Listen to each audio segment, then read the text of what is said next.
Hello friends, today we're making shrimp and couscous bowl.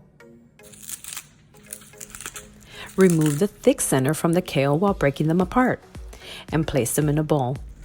One of the richest sources of antioxidants, oh yeah, we are roughly chopping some artichoke hearts, adding them to a small bowl and setting aside.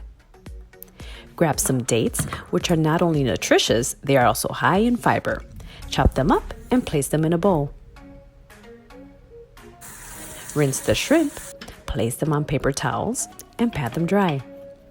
Place in a bowl and season with Italian herbs, salt, pepper, olive oil, and stir to combine. Heat cooking oil in a skillet, and when hot, add the shrimp. Cook for 5 minutes or until fully cooked. Cook the couscous, which will take approximately 15 minutes or so. Time to plate. Add the couscous, kale, dates, add the shrimp, and finally a drizzle of a garlic pesto dressing. When I want a fresh salad, I definitely want shrimp and couscous.